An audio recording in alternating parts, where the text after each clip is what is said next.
আসসালামু আলাইকুম। যদি একজন মুসলমান কোনো অমুসলিমের বাসায় থাকে, সে যদি তখন নামাজ আদায় করতে চায়, সেই অমুসলিমের বাসায় কি নামাজ পড়া যাবে? সেখানে নামাজ পড়ার নিয়মটা কি? আর মুসলমানরা মন্দির থেকে প্রসাদ নিতে পারবে কিনা সেটা বলবেন কি? বোন, আপনি দুটো প্রশ্ন করেছেন। প্রথমটা হলো কোনো অমুসলিমের ঘরে একজন মুসলিম নামাজ পড়তে পারবে কিনা। যদি সেই ঘরে কোনো সমস্যা না থাকে, যদি আপনার সামনে কোনো মূর্তি না থাকে, যদি আপনার নামাজ পড়ার জায়গাটা পরিষ্কার থাকে, আপনি তাহলে নামাজ পড়তে পারেন। আমাদের প্রিয় নবী মুহাম্মদ সাল্লাল্লাহু আলাইহি ওয়াসাল্লাম বলেছেন, এটা আছে সহিহ বুখারীতে প্রথম খণ্ড বুক অফ সালাত, যে পুরো পৃথিবী একটা মসজিদ বিশ্বাসীদের জন্য, যদি জায়গাটা পরিষ্কার থাকে আর ইসলামের কোনো নিয়ম ভাঙা না হয়, আপনি নামাজ পড়তে পারেন।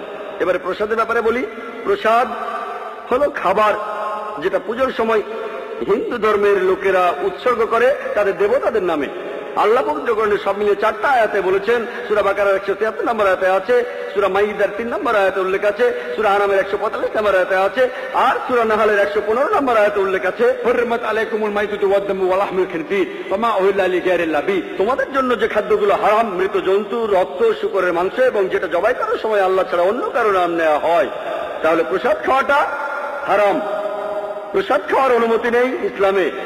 তবে অনেক মুসলমান আছেন যারা কষ্ট দিতে চান না, তাদের অমুসলিম বন্ধুদের কষ্ট দিতে চান না তাই তারা কি করেন, কিছু মুসলমান বিসমিল্লাহ বলে খেয়ে ফেলেন।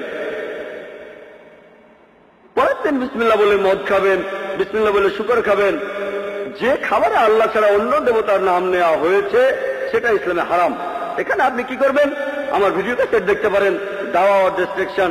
সেখানে দেখবেন কিভাবে অমুসলিমদের বোঝাবেন প্রসাদ খাওয়ার ব্যাপারে, আর কিভাবে তাদের ধর্মগ্রন্থ দিয়েই তাদেরকে বোঝাতে পারবেন। আশা করি উত্তরটা পেয়েছেন।